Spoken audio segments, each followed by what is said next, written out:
Hello students, आज हम आपको बताएंगे दो इलेक्ट्रिकल और you can say electronic equipment के बारे में। और आप इन्हें एक डिवाइस भी कह सकते हो, बेसिकली इलेक्ट्रिकल या इलेक्ट्रॉनिक, बिकॉज ये यूज़ किए जाते हैं बेसिकल मेजरमेंट्स के लिए एज इलेक्ट्रिकल और इलेक्ट्रॉनिक्स। सो आपको पता ही होगा कि जब भी हम कोई सर्किट डिज़ाइन करते हैं या फिर आपके घर में कोई भी रिपेयर के लिए कोई इलेक्ट्रिशियन आता है, या फिर आप अपनी इंजीनियरिंग डेली लाइफ में अगर आप इंजीनियरिंग कर रहे हो तो आपको बहुत सारी मेजरमेंट से गुजरना पड़ता होगा। तो उसके लिए आप बहुत सारे डिवाइस और यूज़ करते हो। और आपको पता ही होगा कि जैसे कि मल्टीमीटर है हमारे पास, क्लैम्प मीटर। सो बेसिकली आज हमने मल्टीमीटर और क्लैम्प मीटर के ऊपर एक ये वीडियो बनाई है जिसके अंदर हम आपको बताएंगे कि बेसिकली इनका काम कैसे होता है और ये किस तरह से मेजरमेंट करते हैं। सो अब हमारे पास ये क्लैम्प मीटर है और ये हमारे पास इस तरफ मल्टीमीटर है।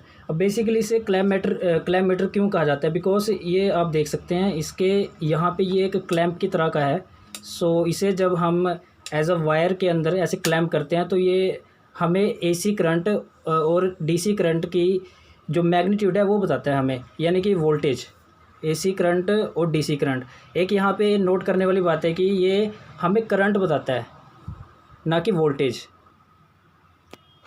सो बेसिकली आप देख सकते हो कि हमारे पर यहाँ पे ये जो इतना पोर्शन है ये एसी एम्पियर वाला पोर्शन है। इसके अंदर 200 आप देख सकते हो और इसके बाद 1000 है। और अगर आप इससे नीचे जाओ तो आपको एसी वी लिखा हुआ है, यानी कि एसी वोल्टेज। और यहाँ पे इसकी रेंज मैक्सिमम रेंज 750 लिखी हुई है, यानी कि आप इससे 750 रेंज तक की एसी वोल्टेज को मेजर कर सकते हो। अगर उससे 2 या यू कैन से 1 या 2 वोल्ट ऊपर हुआ तो ये डैमेज हो सकता है। ये इसकी मैक्सिमम रेंज है। और अब आप देखो, अगर हम इससे नीचे आते हैं तो जब नीचे आते हैं तो हमारे पास डीसी वी लिखा हुआ है, यानी कि हमारे पास ये डीसी वोल्टेज है और इसकी मैक्सिमम रेंज 1000 लिखी हुई है। आप देख सकते हैं, इजीली देख सकते हैं आप 1000। उससे नीचे अगर हम आते हैं, ये हमारे पास सिंबल है और ये आपको पता ही होगा बिकॉज ये ओम का सिंबल है। तो यहाँ से हम रेजिस्टेंस चेक कर सकते हैं। तो अगर हम इसके अंदर जाएँ तो हमें दिखता है कि यहाँ पर ये 200 लिखा हुआ है, यानी कि जब हम अपने डायल को घुमाकर 200 में कर लेता हूँ, 200 पे लेके आते हैं तो 200 से नीचे तक की जो भी रेजिस्टेंस की वैल्यू होगी वो यहाँ पे ये शो करेगा और या फिर बिप करेगा, इधर इसके जो प्रोग्रामिंग के अंदर सेट किया हुआ है। और जब हम इसे आगे घुमा के 20K पे लेके जाते हैं तो अब हमें बताता है कि ये जो 20K तक, यानी कि 20K मीन्स 20 किलो ओम तक की जो भी रेजिस्टेंस होगी वो हमें ये यहाँ से बताएगा। और अब आप इसके बाद देख सकते हो कि हमारे पास एक एक्सटर्नल यूनिट का एक पोर्शन है, यहाँ पे ये दिया हुआ है और इसके अंदर यहाँ पे ये 20 एम ओम का सिंबल दिया हुआ है, यानी कि 20 मेगा ओम। ठीक है, तो अब वही काम वही है, अगर ओम एम लिखा हुआ है डेट मीन्स मेगा, और यहाँ पे ये जो सिंबल है ओम का सिंबल है आपको बताया, तो ये रेजिस्टेंस मेजर करेगा 20 मेगा ओम तक की। और अब इसके बाद ऐसे ही हमारे पास ये 20 से आ गया यहाँ तक कि मतलब 20 मेगा ओम से जो ऊपर की मेजरमेंट है, मतलब हाई लेवल उससे ऊपर की, हाँ, वो ये मेजर करेगा यहाँ से। और उसके बाद बेसिकली ये यहाँ से ऑफ हो जाता है। सो अब बेसिकली अब आप देख सकते हो कि हमारे पास एज इट इज़ यहाँ पर एक मल्टीमीटर है। और मल्टीमीटर भी एज अ क्लैम्प मीटर की तरह ही होता है, लेकिन इसके अंदर थोड़ा सा डिफरेंस ये होता है कि हमें थोड़ी सी एक्स्ट्रा वैल्यूज़ मेजर करने के लिए मिल जाती है। वो मॉडल के ऊपर डिपेंड करता है। अब आप देख सकते हो जो ये हमारे पास क्लैम्प मीटर है, क्लैम्प मीटर मोस्टली अगर आपने देखा होगा तो जो इलेक्ट्रिशियंस या फिर हमारे जो एसी वगैरह रिपेयर करते हैं वो इसे मोस्टली यूज़ करते हैं। और एज ही जो हमारे पास ये जो मल्टीमीटर है, तो ये मल्टीमीटर बेसिकली इलेक्ट्रॉनिक हमारे जो हम लैब्स वगैरह में अगर मेजरमेंट करते हैं। सो बेसिकली हमारे पास जो मल्टीमीटर है, इस मल्टीमीटर के एज इट इज़ कुछ फंक्शन इसके क्लैम्प मीटर के अंदर है। लेकिन आप देख सकते हो, अगर आपने ध्यान से देखा होगा तो हमारे पास जो यहाँ पे क्लैम्प मीटर है इसके अंदर एक एसी एम्पेयर का पोर्शन है। यहाँ पे आप देखा होगा आपने अभी थोड़ी देर पहले 200 और 1000। लेकिन अगर हम मल्टीमीटर के अंदर आते हैं तो हमारे पास ऐसा कोई भी फंक्शन नहीं है जो कि एसी एम्पेयर हमें बता सके। मैं पहले भी यही बात कह चुका हूँ कि एसी एम्पेयर और डीसी एम्पेयर दोनों अलग अलग हैं। आपको पता ही होगा क्योंकि एसी करंट और डीसी करंट दोनों ही अलग अलग होते हैं। तो इसके अंदर हमें ये एक थोड़ी सी एक्स्ट्रा हमें आप कह सकते हो कि ये प्रोवाइड करता है हमें कि हम एसी करंट मेजर कर सकते हो क्लैम्प मीटर। लेकिन अब इसके अंदर क्या नहीं है, इस मल्टीमीटर के अंदर आप बेसिकली देख सकते हो, अगर आप इधर देखें तो यहाँ पे NPN और PNP, और यहाँ पे ECBE लिखा है। इसका मतलब एमिटर ट्रांजिस्टर चेक कर सकते हैं हम यहाँ पे, एमिटर, कलेक्टर, बेस और फिर एमिटर। और यहाँ पे लिखा हुआ है कि NPN, that means negative, positive and negative, और नीचे पॉजिटिव, नेगेटिव एंड पॉजिटिव हम चेक कर सकते हैं, मतलब कि यहाँ से। बाकी इसका जो मेन फंक्शन है, आप ये 3 प्रोब्स का देख लो और इधर भी देख लो, सेम वही होता है। बस थोड़ा सा फ़र्क ये है कि इसके अंदर हम अगर एक्सटर्नल यूनिट हमें कोई मेजरमेंट करनी हो, जैसे मैंने यहाँ बताया था कि ये वाला पोर्शन रेजिस्टेंस वगैरह के लिए, तो हम इस प्रोब को यहाँ से निकाल कर एक्सटर्नल के अंदर लगा देते हैं, तो हमें रेजिस्टेंस बता देता है ये। और सिमिलरली जो हमारे पास ये मल्टीमीटर है, मल्टीमीटर के अंदर भी ये देख सकते हो आप, ये इन्होंने रेंज भी लिख के दी हुई है। तो अगर हमें हाई वोल्टेज या कोई मैक्सिमम रेंज एम्पेयर पता करनी हो DC की, तो हमें प्रोब इधर से निकाल के इधर शिफ्ट कर देते हैं, तो हमें वो पता लग जाती है। और एक इसके अंदर एक एक्स्ट्रा ये भी है कि इसके अंदर लाइट्स वगैरह का भी प्रॉपर दिया हुआ है। इसके अंदर लाइट नहीं मिलेगी आपको, बस इतना ही है इसके अंदर। अब हम आपको दिखाएंगे कि कैसे क्लैंप मीटर के अंदर जो हमारे पास मल्टीमीटर अवेलेबल है, उसका यूज़ करके एक रेजिस्टेंस जो हमारे पास अवेलेबल था, उसका रेजिस्टेंस हम आपको, जो हमारे पास जो ये इक्वेशन जो फार्मूला लगा होता है बीबी रॉय करके, उसके थ्रू जो हमारे पास क्या है एक्सपेरिमेंटल है, और दूसरा जो हमारे पास क्या है, सॉरी, जो ये हमारे पास जो फार्मूला है ये हमारे पास क्या है थ्योरेटिकल है, और जो एक्सपेरिमेंटल हमारे पास मल्टीमीटर है उसका यूज़ करके हम इस रेजिस्टेंस निकाल के दिखाएंगे आपको हम। अब जो हमारे पास ये रेजिस्टेंस है, इसका जो पहला कलर है हमारे पास, आप देख सकते हैं इसका जो पहला कलर है वो हमारे पास क्या है, यहाँ पर ब्राउन है। तो ये हमारे पास पहला कलर क्या आ गया, ब्राउन। दूसरा हमारे पास क्या आ गया, ये ब्लैक है। और जो थर्ड पे अभी हमारे पास क्या आ गया इसका कलर, ये फर्स्ट जो कलर है ये हमारे पास क्या है, brown, second black and third is the also black. और ये हमारे पास जो कलर है, ये जो टॉलरेंस निकालते हैं हम, एरर निकालने के लिए यूज़ करते हैं, ये हमारे पास क्या है, सिल्वर कलर का। तो इसके अंदर हम दिखाएंगे अभी आपको जो ब्राउन कलर है। अब ब्राउन कलर के लिए हमारे पास जो डिजिट आता है यहाँ पर, जो फर्स्ट डिजिट आता है वो हमारे पास क्या आ गया यहाँ पर 1। ऐसे हमारे पास जो ब्लैक है नेक्स्ट, तो ब्लैक के लिए जो डिजिट आएगा हमारे पास, ये आपके पास क्या आ गया यहाँ पर 0। तो ये हमारे पास क्या आ गया यहाँ पर 0। और जो थर्ड आता है, थर्ड को क्या करते हैं हम, उसको एज ए मल्टीप्लायर यूज़ करते हैं, जो उसको मल्टीप्लाई करने के लिए यूज़ करते हैं। तो जो हमारे पास जो उसका थर्ड कलर है वो हमारे पास क्या आ गया, ब्लैक। तो इंटू में हमारे पास क्या आ जाएगा यहाँ पर 1 आ जाएगा।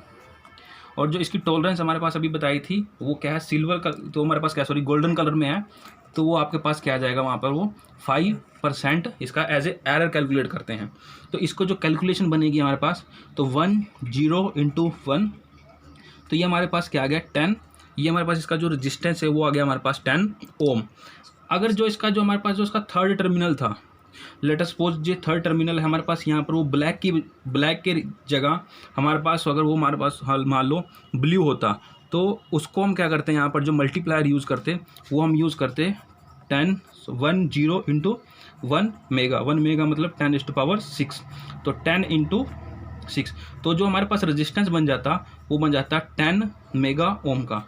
तो ये तो हमारे पास क्या था, एक रेजिस्टेंस का थ्योरेटिकली हम कैसे उसका रेजिस्टेंस मेज़र कर सकते हैं। सो फ्रेंड्स, हमने अब इस रजिस्टर का, जब हमने ये रेजिस्टेंस निकाला तो हमारे पास 10 ओम्स आया, आप देख ही सकते हैं यहाँ पे 10 ओम्स आया। तो अब हम इसे क्लैंप मीटर के थ्रू हम चेक करके देखेंगे इसके रेजिस्टेंस एक्चुअली में कितनी है, और अगर वो वेरी करती है तो कितनी की वेरी करती है, और उसमें कितना एरर आता है वो हम देखते हैं अभी। सो आप देख सकते हो कि मैंने यहाँ पे इसे 200 ओम्स पे स्विच को सिलेक्ट किया है, और मैं इसे अब मेजर करूँगा रेजिस्टेंस को, आप देख ही सकते हो। और रेजिस्टेंस को जैसी मर्जी लगा सकते हो, उसका कोई पॉजिटिव नेगेटिव नहीं होता, आपको पता ही है।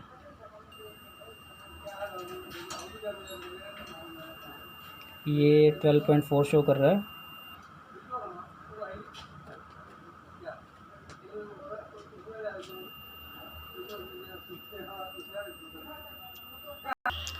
तो फ्रेंड्स, आप देख सकते हो कि यहाँ पे मेरे पास रेजिस्टेंस ये 12.3 ओम्स शो कर रहा है। तो बेस इतना जो रेजिस्टेंस है ये नियरली ही है, और मैं लिख लेता हूँ यहाँ पे।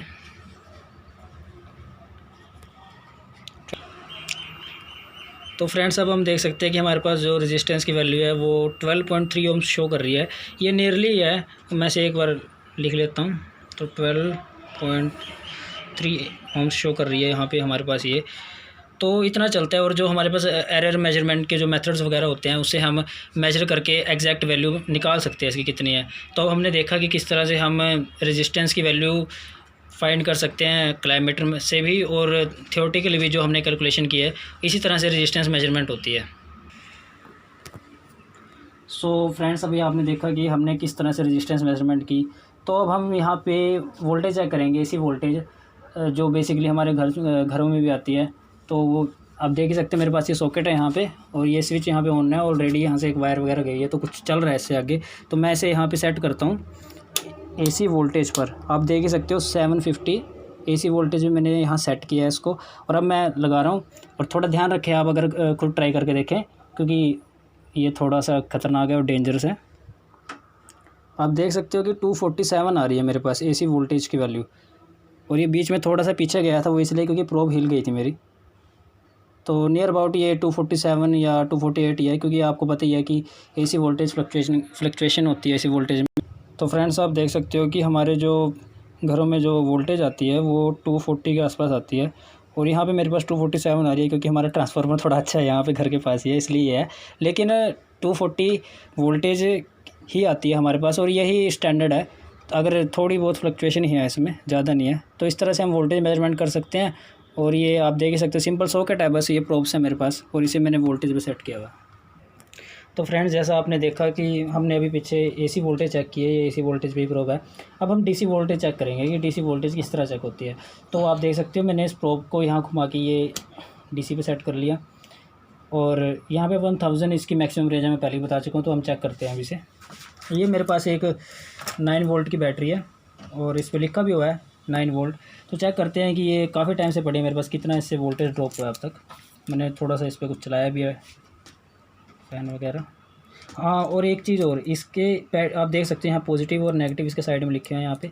तो उसके अकॉर्डिंग हम चेक करते हैं, पॉजिटिव एंड नेगेटिव। देन अब देख सकते हो 8 वोल्ट आ रहा है मेरे पास, यानी कि 1 वोल्ट ही इसमें वोल्टेज इसका घटा है। मैंने लोड चलाया था इसके ऊपर, छोटा सा पंखा ही चलाया था, ज़्यादा नहीं। और एक चीज़ और देखो आप यहाँ पे, जब मैं प्रोब्स को रिवर्स पोलैरिटी चेंज करता हूँ इनकी, मैं अगर रिवर्स पोलैरिटी, तो मेरे पास ये नेगेटिव -8 शो कर देता है। इसका बस एक यही फ़ायदा है, इससे हमें पता लग जाता है कि हमारी जो प्रोब्स है वो गलत लगी हैं। आप नेगेटिव साइन शो कर सकते हो, और मैं से दोबारा ये देखिए, करेक्ट मैंने पोलैरिटी में लगाया, positive to positive and negative to negative. ये देखिए, इस तरह हमने ये डीसी वोल्टेज भी यहाँ से मेजर की है। तो फ्रेंड्स, अब हम देखते हैं कि अब हम यहाँ पे एसी एम्पियर चेक करेंगे। तो बेसिकली मैं पहले ऐसे ही लगाता हूँ। मैंने चेक किया, ये देखिए यहाँ पे मेरे पास 0 शो कर रहा है, क्योंकि इस पर कोई लोड नहीं है, आप देख ही सकते हो। अब आप देखिए, जो मेरा पीछे फ़ैन है ये अभी इस टाइम ऑफ है। मैं इसे ऑन करता हूँ, देखो आपके सामने मैं इसे ऑन करता हूँ, ये मैंने। तो फ्रेंड्स, अब ये देखिए मैंने फ़ैन ऑन कर दिया है। तो अब हम देखते हैं कि इसके अंदर कितना करंट और ये कितना लोड चल रहा है। ये देखिए, पहले हमने मेजर किया था 0 आ रहा था हमारे पास, और यहाँ देखिए 0.4, यानी कि इतने 0.4 मिली एम्पेयर, इतने ही है समथिंग। ये एम्पेयर करंट है यहाँ पे, सॉरी गलत बोल दिया था मैंने, मिली एम्पेयर करंट है। तो बेसिकली देख सकते हैं आप। तो इस तरह से हम करंट की मेजरमेंट करते हैं यहाँ पे, एसी एम्पेयर की कितना हमारे पास फ़ैन वगैरह और हमारी हाउस होल्ड की जो चीज़ें हैं वो कितना करंट गेन करती है। तो फ्रेंड्स, अब आप देख सकते हैं कि मेरे पास ये 0.4 एम्पेयर समथिंग है। तो अब हम क्या करेंगे, हम एक फ़ैन और ऑन करते हैं और देखते हैं कि कितना एम्पेयर करंट जो है हमारे पास इस मीटर के थ्रू जा रहा है या पास आउट हो रहा है। तो फ्रेंड्स, अब आपने देखा है कि यहाँ पे 0.4 है। तो फ़ैन ऑन करते हैं हम, चलिए देखते हैं कितना फ़र्क पड़ता है। मैंने ऑन किया, और देख सकते हो आपकी ये फ़ैन ऑन हो चुका है। ये सिंपल फराटा भी है और सिंपल टेबल फ़ैन भी आप इसको बोल सकते हैं। ये देखिए यहाँ पे 1.1, डेट मीन्स ऊपर वाले जो हमारे छत वाला फ़ैन होता है वो, प्लस इसका जो लोड है मिला के हमारे पास 1 एम्पेयर का जो है लोड पड़ चुका है इस टाइम। और इसी के रिगार्डिंग हमारा जो मीटर है, इसी के रिगार्डिंग हमारा बिल वगैरह, किलोवाट आवर में जो रीडिंग्स वगैरह इसी मेथड से आती है हमारे पास। Okay, thank you friends. और अगर आपको इसी तरह की वीडियोस और प्रॉपर किसी भी टॉपिक, तो फ्रेंड्स ये था हमारे पास एक बेसिकली हमने एक थोड़ा सा एक कोशिश की थी कि ये बताया जा सके कि किस तरह से हमारे पास ये जो इक्विपमेंट है मल्टीमीटर और क्लैम्प मीटर किस तरह से मेजरमेंट्स वगैरह करते हैं। और अगर आप इससे भी ज़्यादा अगर इलेक्ट्रिकली इलेक्ट्रॉन से रिलेटेड किसी भी तरह के कंपोनेंट हों और या फिर किसी भी तरह के डिवाइस पर और जानकारी चाहते हैं तो आप हमें कमेंट बॉक्स में बता सकते हैं। और अगर आप और डीपली चाहते हैं, फॉर एग्जांपल अगर आपको वर्किंग ही चाहिए कि ये वर्क कैसे करता है मल्टीमीटर, इसके बिहाइंड इसके पीछे क्या प्रिंसिपल है और किस तरह, और ये हमें जैसे एक छोटी सी बात है, मैं ज़्यादा लंबी हो जाएगी वीडियो फिर, कि ये इसके क्लैंप्स हम इसे ऐसे करते हैं तो ये कैसे मेजर करता है, तो आप हमें बता सकते हैं कमेंट बॉक्स में। और बाकी आप इस वीडियो को लाइक करें और सब्सक्राइब कर लें हमारे चैनल और शेयर करें, ताकि इस तरह की जो नॉलेज वाली वीडियोस हैं आगे भी पता लग सके। और बेसिकली ये हमने वीडियो इसी तरह बनाई है ताकि एक नॉर्मल इंसान को भी पता लग जाए और एक इंजीनियरिंग स्टूडेंट को भी पता लग जाए कि किस तरह से चीज़ें काम करती हैं। तो thank you for watching our channel.